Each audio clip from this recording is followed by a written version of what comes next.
이강민의 잡지사 10월 호 12번째 페이지. 매주 일요일 남들이 짜장라면 끓여 먹을 때 혼을 실어 가족을 위해 요리하는 남자입니다. 숭실사이버대 환경안전공학과 교수로도 활동하고 계신 곽지식 작가와 함께합니다. 어서 오세요. 안녕하십니까. 2024년 노벨 문학상 수상에 빛나는 한강 작가와 같은 출판사에서 책을 낸 작가 야, 곽지식입니다. 보통 사이가 아니네요. 예. 네, 뭐 그 정도 사이죠. 이제 물꼬를 터줬으니까 네네. 예, 또 같은 출판사 출신 곽지식 작가도 언젠가는 또 가능할 수 있죠. 아, 그 너무 큰 얘기를 하셨는데요. 그냥 스웨덴이랑 우리가 커넥션이 있습니다. 저희가 진짜 스웨덴 저희가 그렇게 노래를 불렀는데 이런 식으로 보답을 해주시는군요. 그러네. 스웨덴에서. 네, 기대해 보겠습니다. 네. 자, 말도 살찌고 사람도 살찌는 계절 가을을 맞아 저희가 특별한 시리즈를 준비했습니다. 이름하여 곽제 식탁.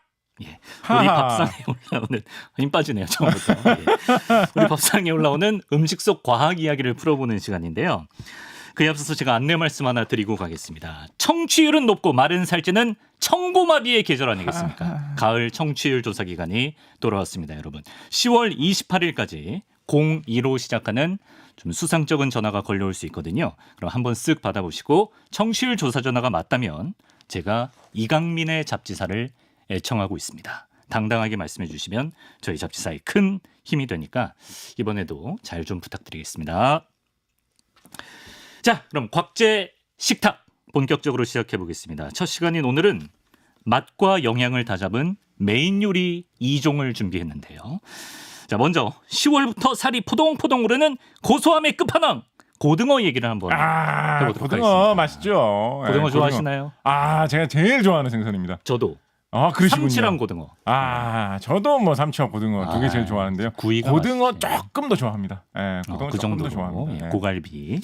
한때 이제 우리나라에서는 고등어를 잡으면 부산으로 많이 들어와가지고 유통이 됐었거든요. 그래서 고등어가 한창 많이 잡히던 시절에는 고등어가 잘 잡히는 철이 되면 주로 가을에서 겨울 지나서 봄까지 주로 많이 잡힙니다. 네. 그때 철이 돼가지고 고등어가 부산에 많이 들어오면 부산의 어떤 경기와 물가가 그것 때문에 들썩들썩한다라고 할 정도로 굉장히 부산 경제에도 큰 영향을 미치던 정말 한국인의 대표 생선 그럼요. 고등어였죠. 그렇습니다. 근데 우리가 고등어 하면 이제 등푸른 생선이다 이런 생각을 하고 또 오메가 3를 많이 떠올리지 않습니까? 그렇죠. 근데 오메가 3라고 하면 네. 오메가 뭐 1, 2도 있는 건지 궁금한데요. 그거를 진짜 생각을 하셨다면 정말 훌륭하신 분이죠. 오메가 3. 그러니까 보통 이게 이런 말 많이 쓰고 많이 들으면서도 사실은 아무런 관심이나 의심을 그렇죠. 안 가지시는 분들도 되게 많을 수 있습니다. 네네. 오메가 3 그냥 뭐 오메가 3 뭐 그냥 이러고 넘어가는데 그거를 왜 오메가 3라고 할까요? 궁금하다. 그 속에 들어있는 무슨 원소를 누가 오메가 3라고 이름 붙였을까요? 뭐 이해하기 쉬운 원소, 뭐 원소 이름에서 나온 이런 성분들은 이해하기 쉬운 거 많잖아요. 네. 뭐 칼슘이 많이 들어있다. 칼슘 원소가 있는 그게 많이 들어있으니까 칼슘이 많이 들어있는 멸치로구나.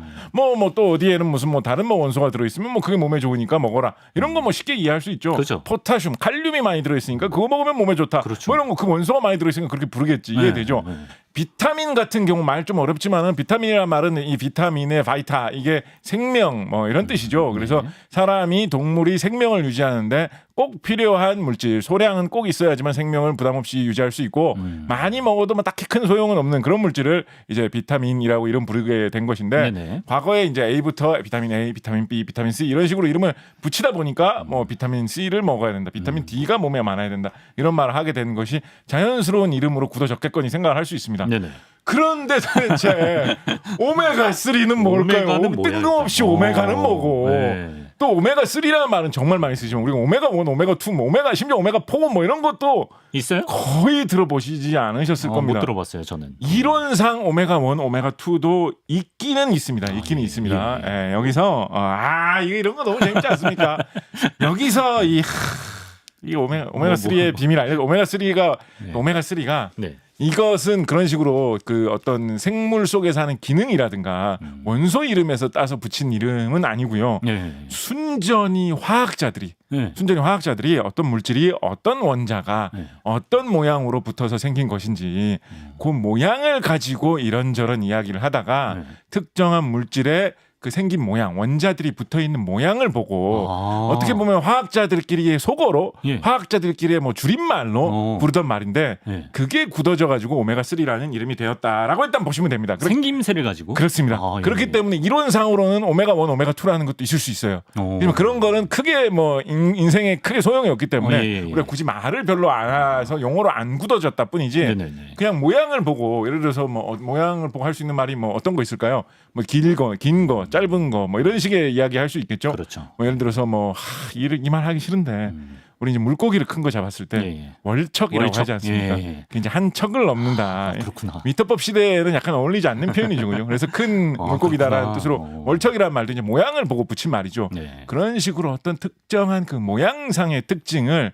일컫는 말인데 오메가1 모양도 있을 수 있고 오메가2 모양도 있을 수 있는데 네. 오메가3 모양으로 되어 있는 게 사람 몸에 동물 몸에 쓸모 있을 때가 많기 때문에 그거를 자주 말하다 보니까 어떤 특정 성분명으로 통용되는 명칭으로 널리 퍼지게 된 것이라고 오메가3 모양이 보시면 뭔데요? 되겠죠. 아, 그게 뭘까요? 그 오메가3 모양이 뭐야? 일단 예. 오메가하고 3로 나눠서 생각해 볼 수가 있습니다. 알파와 오메가 할 때 그 오메가입니다. 아, 예. 그 오메가는 어디서 온 거냐? 네. 일단은 이런 건 너무 재밌지 않습니까? 이런 거.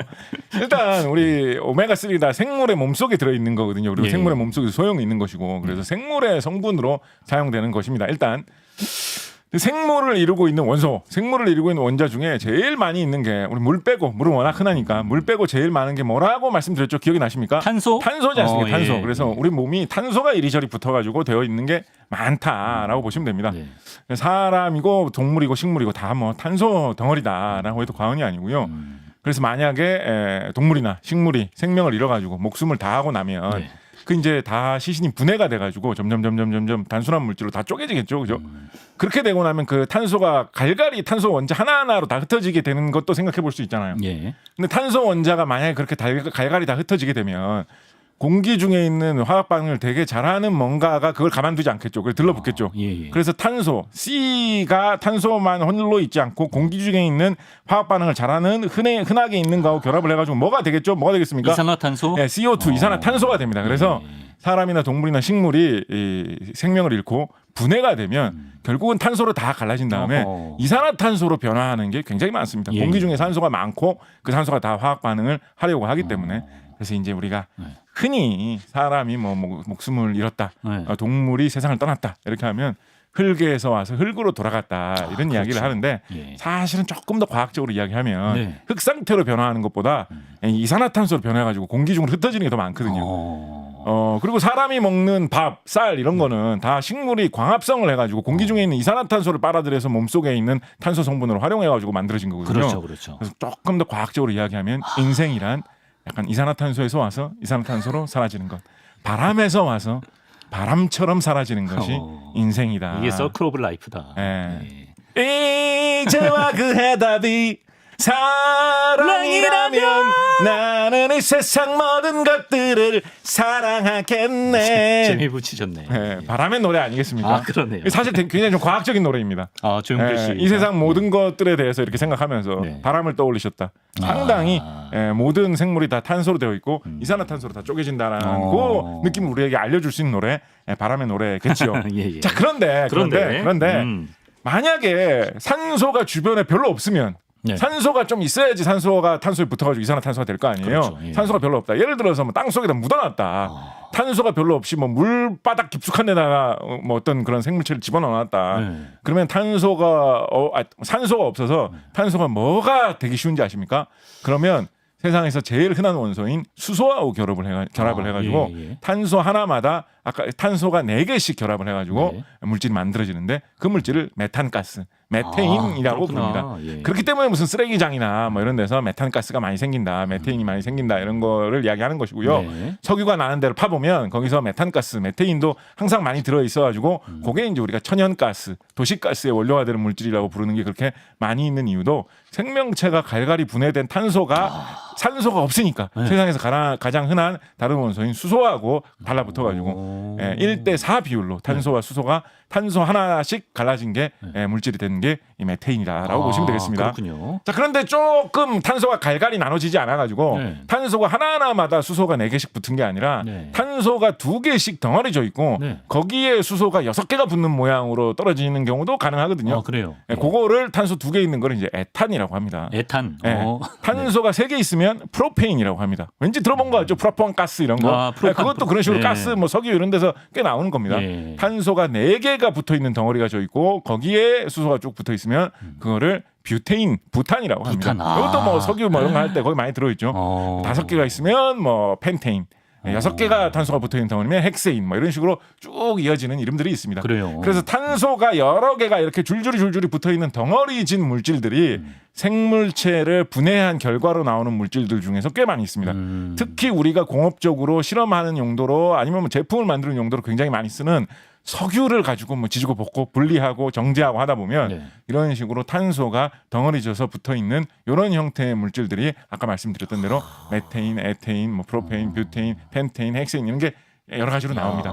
그러면 그런 걸 그림으로 그려보면 예를 들어서 헥세인 같으면 탄소 6개가 이렇게 붙어 있고 그렇죠. 줄줄이 쭉 붙어 있고 거기에 이렇게 뭐 수소가 붙어 있는 모양을 그린 다음에 그걸 가지고 이제 과학자들이 뭐 생각을 하는 거죠. 여기에 수소가 하나 떨어지게 하고 거기에 수소 대신에 염소를 붙이면 이 물질의 성질이 어떻게 바뀔까? 그 수소를 2개를 빼고 거기에다가 플루오린을 2개를 붙이게 하면 어떤 식으로 성질이 바뀔까? 이런 식으로 과학자들이 새로운 물질을 개발하기 위해서 맨날 연구를 하거든요. 그러다 보면 왼쪽에서 봤을 때 첫 번째 탄소 자리에 뭘 붙인다. 왼쪽에서 봤을 때 두 번째 자리에 뭘 뗀다. 뭐 이런 얘기를 많이 하게 돼요. 근데 그 말을 하기가 길고 귀찮으니까 흔히 어떤 식으로 많이 이야기를 하냐면 첫 번째 탄소를 알파 탄소, 알파 카본, 두 번째 탄소를 베타 카본, 세 번째 탄소를 뭐 알파 베타 감마 카본 뭐 이런 식으로 이름을 붙여가지고 부르게 됩니다. 그게 이제 알파 베타 감마 이런 말이 쓰이는 이유죠. 그리스 알파벳을 보면 그리스 알파벳 총 몇 개 있습니까? 알파 베타 감마 델타 엡실론 데타 에타 세타 이오타 카파 람다 미우 니우 지 오미크론 파이로 시그마 타우 입실론 파이 카이 사이 오메가 총 24개가 있습니다. 그렇군요. 제가 가끔 개인기로 하는 겁니다. 이거를 다 외우나? 언젠가 이걸 외우고 영재들은 다 외우나요? 전혀 아닌데 어떻게 하다 보니까 이걸 외우게 됐어요. 24개구나. 24개입니다. 그러면 이제 오메가3라고 할 때 오메가는 24번째 탄소가 쫙 붙어 있으면 한 30개, 40개 붙어 있을 수도 있을 거 아니에요. 그렇죠. 그러면 그 중에서 24번째를 오메가라고 하느냐? 그렇게 하면 정확하겠죠, 그죠? 근데 보통 그런 뜻으로는 사용을 안 합니다. 그럼요. 보통 그런 뜻으로 사용을 안 하고 오메가라는 말은 보통 이제 우리가 알파와 오메가라고 하면 그리스어 문자 중에서 제일 첫 번째와 마지막 문자라는 뜻으로 쓰잖아요. 그래서 알파와 오메가라고 하면 모든 것이라는 뜻으로 쓰죠. A to Z. 알파는 제일 처음 거, 오메가는 제일 마지막 거 이런 뜻으로 쓰죠. 그래서 오메가라는 말은 24번째라는 뜻이라기보다는 맨 끝이라는 뜻으로 많이 쓰여요. 그래서 오메가3라는 말은 정확하게 말하면 오메가 빼기 3이거든요. 끝에서 세 번째 탄소를 지칭하는 말이 오메가3입니다. 끝에서 세 번째. 이게 진짜 마이너스구나. 물질이 물질이 이렇게 만들어져 있는데 그 물질 중에서 맨 끝에서 세 번째 탄소가 어떤 특징이 있는 거를 오메가3라는 식으로 부르는 게 오메가3라는 말의 어떤 기초입니다. 그래서 오메가 1, 2도 말이 되는 거네요. 그렇죠. 그런데 오메가3라는 말이 끝에서 세 번째가 뭐 어떻게 다르다는 거냐. 거기에 뭐 탄소가 아니고 뭐 질소가 있다는 거냐. 그런 건 아니고요. 오메가3라는 말은 사실은 정확하게 말하면 뭐의 준말이라면 오메가3 불포화 지방산의 줄임말이거든요. 여기서 또 이제 우리가 지방의 신비를 또 파헤쳐 봐야 되는데요. 지방. 좋습니다. 지방이라는 이거 진짜 고등어는 그냥 이거 진짜 고등어는 그냥 장치구나. 이거 진짜 이거 진짜 너무 이거 재밌네. 지방의 이야기. 지방 이야기. 이거 지방. 이거 진짜 재밌어요. 좋아요. 지방이라는 물질이 이거 화학 시간에 배우면 지방산과 글리세롤이 반응을 일으켜 가지고 붙어 있는 물질을 흔히 통상적으로 생명체 속에 들어 있는 지방이라고 한다라고 이야기를 하거든요. 지방산과 글리세롤이요? 그런데 이제 지방산 이거 이야기를 듣고 나서 그러면 글리세롤이랑 우리 뭐 손 세정제로 쓴 그 글리세롤 그거거든요. 그래서 글리세롤은 글리세롤 그런 물질이라고 알 수 있는데 글리세롤이라는 물질은 하나 있으니까 지방산은 종류가 여러 가지 굉장히 다양하게 많이 있거든요. 그런데 그 지방산이라는 게 도대체 그럼 뭐냐? 네. 뭘 그렇게 수많은 물질이 무슨 공통점이 있길래 지방산이라고 하냐 네. 싶어가지고 보통 좀 짧게 나오는 사전 같은 걸 찾아보면 지방산은 지방의 재료가 되는 산이라고 나와 있어요. 이게 무슨 말이야? 지방은 지방산과 글리세롤로 만드는 게 지방이고 지방산은 지방의 재료가 되는 산이 지방산이야? 산은 예. 산성의 산이에요. 아, 산성이 그래요? 산이에요. 예, 그래서 이게 좀 그렇게 짧게 나온 것만 보면 이해가 안 헷갈리는데 되는데. 보통 이제 뭘 지방산이라고 하냐면 네. 정말로 지방의 재료가 되는 산성 물질을 말하는데 네네네. 산성 물질이 뭐 여러 가지 있지 않습니까? 뭐 무슨 염산도 있고 황산도 있고 여러 가지가 있지 않습니까? 네. 그런 산성 물질 중에서도 사람 몸속에서 잘 생기기 좋은 산으로 또 뭐 생물 몸속에서 사람뿐만 아니라 동물이나 식물 몸속에서 잘 생기기 좋은 산으로 카복실산이라고 부르는 산이 있습니다. 카복실산. 네, 산소 2개하고 탄소 하나하고 수소 하나가 엉겨 붙어가지고 산성 물질을 산성 성질을 내는 그런 산을 카복실산이라고 부르는데요. 예. COH 뭐 이런 식으로 그 차례대로 그 형태로 이렇게 붙어 있기 때문에 네. 흔히 COH라고 많이 불러요. 그냥 카복실산이라는 말 대신에 COH 뭐 이런 식으로도 흔히 얘기합니다. 예, 그럼 뭐 전 세계 사람들 다 쉽게 알아들을 수 있으니까. 그러네요. 예, 그래서 카복실산으로 산성 형태를 내는 그런 것을 그런 것들 중에 이제 지방을 만들 수 있는 그런 물질이면 그거를 이제 흔히 지방산이라고 하는데 카복실산이라는 게 생각해 보시면 아까 COH라고 그랬잖아요. 그러니까 C는 사람 몸속에 많이 있는 거고 탄소. O하고 H도 뭐 물 속에 있는 H2O가 물이니까 그렇죠. 물 속에서 들어올 수 있는 거지 않습니까?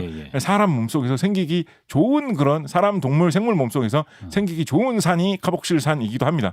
염산이나 황산은 염산이면 염소가 있어야 될 거고 황산이면 황이 있어야 될 건데 사람 몸속에 염소나 황은 그래도 사람 몸속에 좀 있긴 있지만 그렇게 흔치는 않잖아요. 사랑의 원소 아닌가? 네, 그렇습니다. 그렇게 흔치는 않잖아요. 황이 그렇게 흔했으면 다들 사랑하고 있겠죠.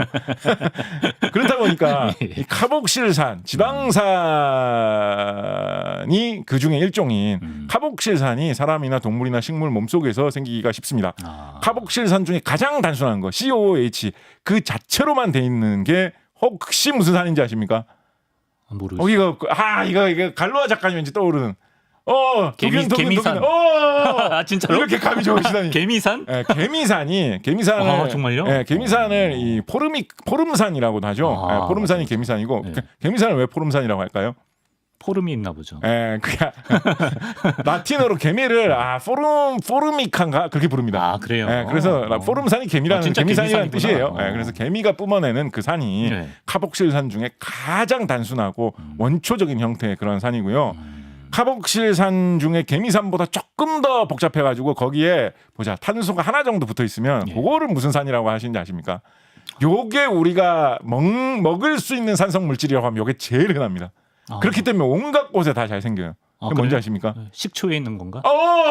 이렇게 감이 좋으시네. 먹을 수 있으니까. 아세트산.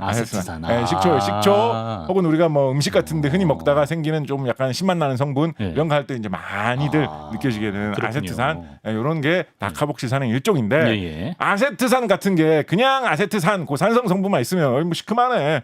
이거 뭐 물 좀 타면 뭐 시큼한 음료로 만들 수도 있겠고 뭐 이렇게 여기지 않겠어요, 그죠? 근데 그게 3대 1의 비율로 글리세린하고 반응을 해가지고 서로 이렇게 달라붙으면 3대 1의 비율로 서로 이렇게 붙어가지고 하나의 물질이 되는데 그게 바로 지방입니다. 지방이 그런 식으로 산 3개하고 글리세린 하나하고 붙어가지고 생기는 게 이제 지방인데 그래서 이제 글리세롤하고 이렇게 카복실산 3개가 서로 이렇게 달라붙어가지고 지방이 만들어질 수가 있는데 이게 아세트산만 그런 식으로 붙을 수 있는 게 아니라 온갖 산이 그런 식으로 다 달라붙을 수가 있어요. 온갖 산 그러니까 카복실산이면 쭉 이렇게 길게 이어지는 탄소가 길게 붙어 있는 길쭉한 모양의 카복실산이면 다 지방을 이룰 수 있는 재료가 될 수가 있거든요. 그래서 지방의 종류가 굉장히 다양하게 여러 가지가 있을 수가 있습니다. 어떤 카복실산이 서로 붙어가지고 지방이 되느냐에 따라서. 근데 아까 포름산이나 그 아세트산은 뭐 탄소가 몇 개 안 들어있는 되게 짧고 단순한 거라고 말씀드리지 않았습니까? 근데 이제 그렇게 단순한 거 말고 아까 뭐 메테인, 뷰테인, 뭐 프로페인 뭐 여러 가지 있었던 것처럼 탄소가 길게 쭉 뭐 10개씩 뭐 이렇게 붙어가지고 줄줄이 사탕처럼 길게 탄소가 붙어 있는 그런 카복실산도 있을 수 있겠죠. 그런 게 붙어 있는데. 길게 붙어 있는 그 탄소마다 우리 숫자편에서 기억나세요? 탄소는 주변에 몇 개의 원자하고 붙는 거를 좀 선호하는 경향이 있다. 2개? 4개 우리 숫자 아. 4가 죽음의 숫자가 아니라 생명의 숫자다라고 하면서 말씀드렸잖아요. 맞네. 생명 숫자. 네, 그래서 탄소가 주변에 4개의 원자들하고 잘 이렇게 연결돼서 붙어 있으면 네. 그거를 제대로 꽉 차게 잘 붙어 있구나라고 해서 포화 상태라고 부릅니다. 그래서 모든 탄소들이 그런 식으로 주변에 4개의 원자씩하고 다 잘 붙어 있으면 그거를 포화 지방산이라고 불러요. 예. 그런데 만약에 그거 그렇게 4개가 하고 다 안 붙어 있다. 그럼 나는 뭐 3개하고만 붙어 있다. 네. 그럼 그거를 불포화 상태라고 부르고 지방산이 그런 모양으로 돼 있으면 그거를 불포화 지방산이라고 부릅니다. 그렇군요. 그럼 다시 처음으로 돌아와가지고 예. 탄소가 잘 붙기 좋은 그 성질대로 자기 원래 4를 좋아하는 생명의 숫자 4를 좋아하는 그 성질대로 네. 탄소가 쭉 지방을 이루면서 붙어 있는데 그 탄소마다 탄소 하나 중심으로 주변에 하나 둘셋넷 4개의 원자하고 붙어 있는 모양이 가지런히 잘 있으면 포화 지방산으로 되어 있는 지방이구나라고 할 수 있겠고 네. 그 중에 하나가 마치 이가 빠진 것처럼 뭐 원소들이 다 제자리에 다 4개씩 붙어 있어야 되는데 하나가 안 붙어 있다. 네. 그럼 뭐야? 불포화 지방산이네. 그러니까 어디에 안 붙어 있는데 끝에서 3번째가 안 붙어 있는 것 같은데요. 오메가3. 그게 오메가3 불포화 지방산이라는 거죠. 그렇구나. 그래서 사실은 이게 설명이 되게 길죠. 예. 그러니까 이거를 뭐 말하기가 이게 귀찮은 거예요. 네. 화학자들이 이게 중요하다는 걸 개발했는데 예. 사람의 몸에서 지방이 여러 가지가 있기 때문에 그 지방이 다양하게 몸에 여기저기에 필요한데 쓰는 데가 많거든요. 네. 예를 들어서 오메가3 지방산 같은 경우에는 사람의 눈의 기능을 하는 그런 거를 위해서 소량 조금 사용이 된다라는 게 알려져 있거든요. 네. 예, 그럴 것 같다라는 게 알려져 있거든요. 예. 그렇다 보니까 그게 몸속에 좀 필요해요. 네. 그래서 오메가3라는 게 몸에 여기저기에 조금씩 필요하다는 사실을 알아냈어요. 네. 근데 이렇게 복잡하게 설명하기가 귀찮잖아요. 네. 그러다 보니까 그거를 오메가3 불포화 지방산이 들어있는 지방이라고 부르게 되었다가 그걸 좀 줄여서 오메가3 불포화 지방산이라고 부르게 됐다가 왜냐하면 지방은 다 비슷하고 그 무슨 지방산으로 그 지방이 만들어졌는지가 중요한 거니까 그래서 오메가3 불포화 지방산이라고 부르다가 다시 그걸 요즘엔 줄여가지고 오메가3. 그냥 오메가3라고 그치. 부르게 된 것입니다. 그렇구나.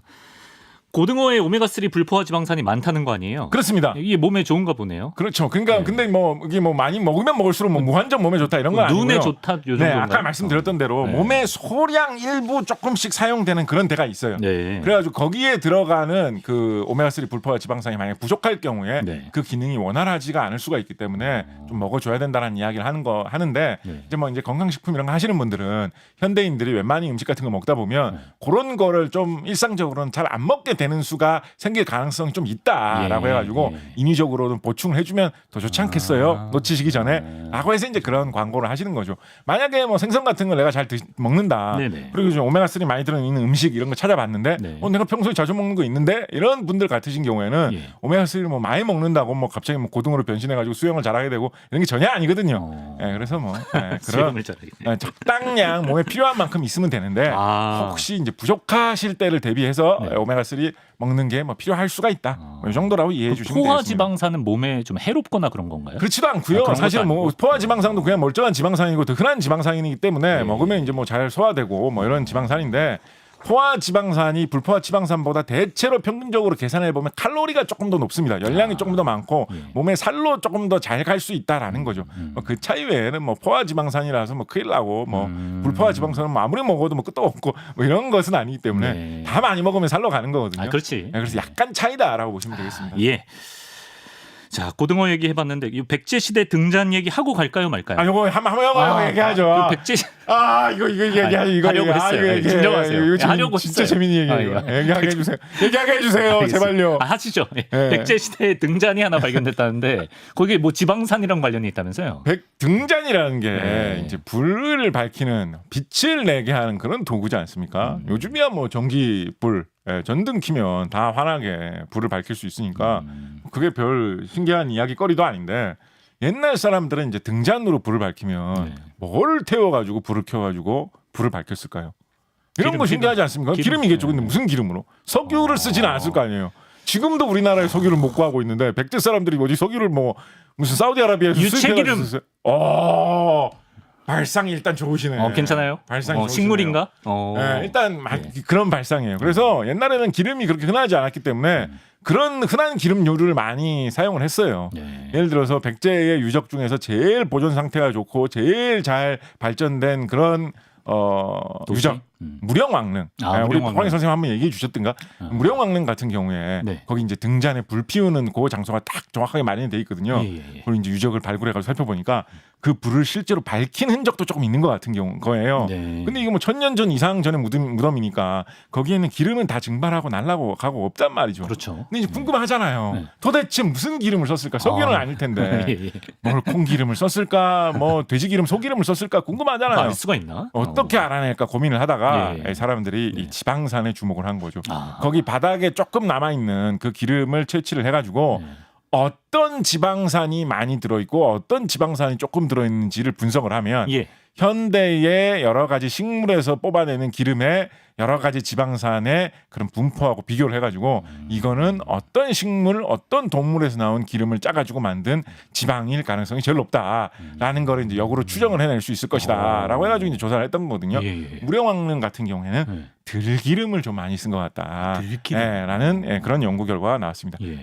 이거 재밌지 않습니까? 옛날 백제 높은 임금님 이런 분들은 예. 등잔불을 이렇게 밝히면 약간 들기름 향기가 고소하게 막국수 좀 생각나고. 막국수 같은 거 좀 먹고 싶은데라는 생각이 드는 이런 느낌이었다는 예. 거고 다른 백제 등잔에서는 어떤 지방산도 발견된 적이 예. 있냐면 사슴 기름도 발견된 적이 있어요. 아. 사슴 기름이라는 거 요즘엔 좀 접하기 어렵잖아요, 그죠? 근데 그게 뭐 어떤 뭐 독특한 뭔가 특징이 있었나 봐요. 예를 들면 예. 뭐 불빛이 좀 곱다든지 불빛이 뭐 밝다든지 오래 간다든지 뭐 그런 특징이 있으니까 예. 굳이 사슴 기름을 활용했겠죠, 그죠? 그렇겠죠. 그래서 사슴 기름이 발견된 곳도 있습니다. 그래서 뭐 이런 생각해 볼 수가 있겠죠. 요즘에 우리가 밤에 네. 불은 밤에 켜는 거니까. 그렇죠. 우리는 밤새도록 파티를 한다. 그러면 현대에는 뭐 어디 클럽 같은 데서는 약간 그런 사이키델릭한 뭐 조명, 레이저 조명 뭐 이런 거 구해가지고 밝혀놓겠지만 그렇죠. 백제에서는 밤에 이렇게 파티 잔치를 하기 위해서는 사슴 장수를 찾아가요. 사냥꾼을 찾아가가지고 오늘 저녁에 좀 우리 후련하게 좀 놀려고 하는데 사슴 기름 좀 파시죠. 예.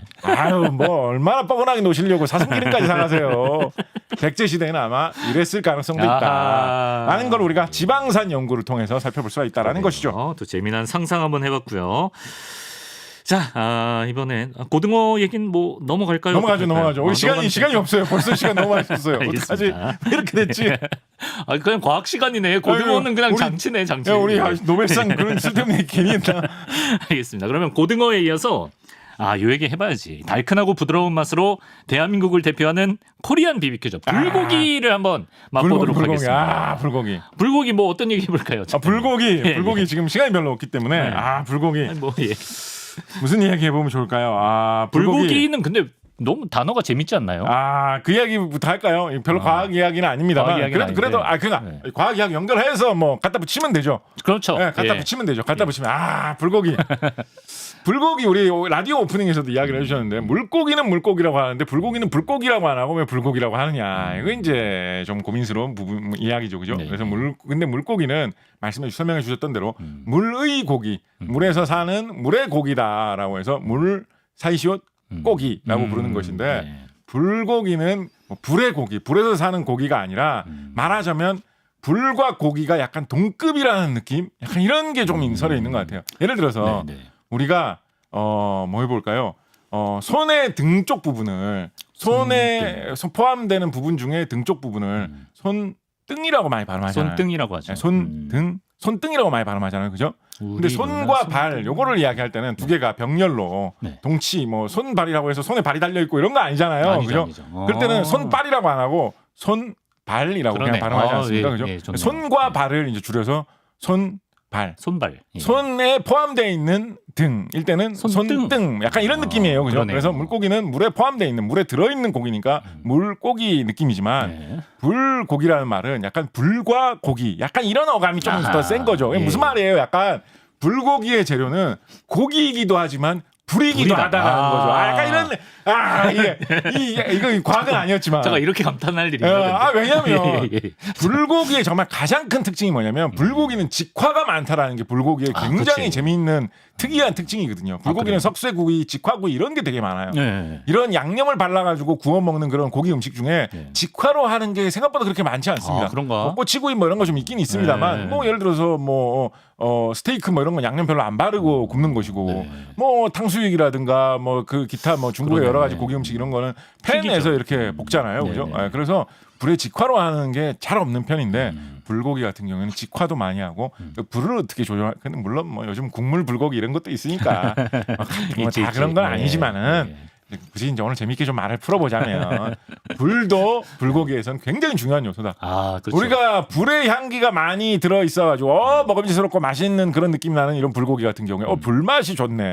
이런 말 많이 쓰잖아요. 워케이 그렇죠? 아닙니까? 워케이. 그렇죠. 예. 그래서 불고기, 불도 우리가 먹는 식재료로 좀 취급이 되는 게 불고기의 느낌이다라는 것인데요. 네네네. 여기까지 좀 갖다 붙여본 얘기고요. 예. 과학적으로 조금 더 이야기를 해보자면 좋아요. 이 이야기 정말 빠뜨릴래야 빠뜨릴 수 없습니다. 뭐 어떤 얘기죠? 우리 이용재 선생님, 이용재 작가님, 우리 또 잡지사에 다른 개국공신. 잡지사에 나오셔가지고 이용재 작가.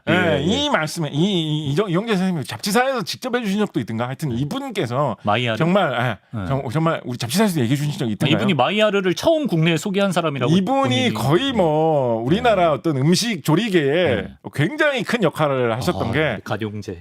이분이 정말로 약간 노벨 음식상 아니 그 정도야? 국내 그 정도야? 다시 모셔야 되네. 노벨은 좀 과도했군요. 예. 국내에서 의미가 큰 거니까. 예.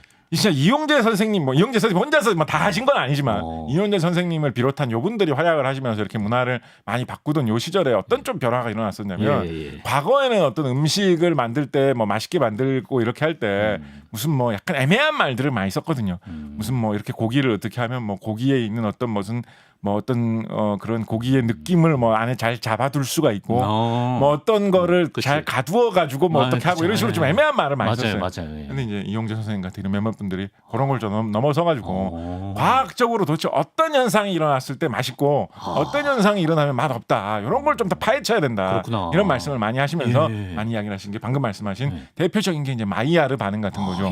마이야르 반응이 고기 하면 제일 많이 들어있는 영양소가 뭐죠? 단백질입니다. 단백질. 그 단백질이 아미노산이라는 성분이 다 이렇게 연결되어 붙어가지고 단백질이 만들어지는데 고기를 뭐 지지고 볶고하면 단백질이 파괴되면서 아미노산이 막 떨어져 나오기도 하고 이렇겠죠. 그 아미노산과 여러 가지 당분들이 결합을 해가지고 각가지 다양한 물질들을 만들어내면서 온갖 향기로운 성분, 온갖 맛이 나는 성분들을 만들어내는 그 반응을 마이야르 반응이라고 하거든요. 그래서 마이야르 반응이 어떻게 잘 많이 충분히 일어나느냐 그거에 따라서 음식 맛이 달라지고 좋아진다라는 게 고기를 잘 굽고 그런 어떤 구워서 만드는 요리, 익혀서 만드는 요리의 풍미를 확 올릴 수 있는 그런 핵심이다라는 거를 우리 이용재 선생님께서 지적하신 우리나라에서 그거를 되게 많이 강조해서 사람들이 마이야르 반응 이런 거를 많이 말하는 유행어처럼 만든 그 장본인들을 몇몇 꼽아 볼 수 있을 텐데 한번 이용재 선생님도 몰라 한 분이라고 할 수가 너무 아부하는 것 같이 말했나요? 아니요. 뭐 우리 같은 개국 공신끼리니까 조금 약간 좀 띄어서 말씀드렸다. 약간 이해해 주시고요. 마지막으로 마이야르 반응 왜 마이야르라고 할까요? 사람 이름 아니었나? 맞습니다. 그랬던 것 같아요. 맞습니다. 이 프랑스 쪽에서 일하시던 마이야르 선생님이라는 분이 마이야르 선생님 이분이 원래 의사 출신이신가 그래요. 그래요. 원래 의사 출신으로서 여러 가지 약을 연구하기 위해서 약을 연구하다 보니까 생명체 속에 들어있는 여러 가지 물질들의 반응에 대해서 많이 조사를 해야 되지 않았겠습니까?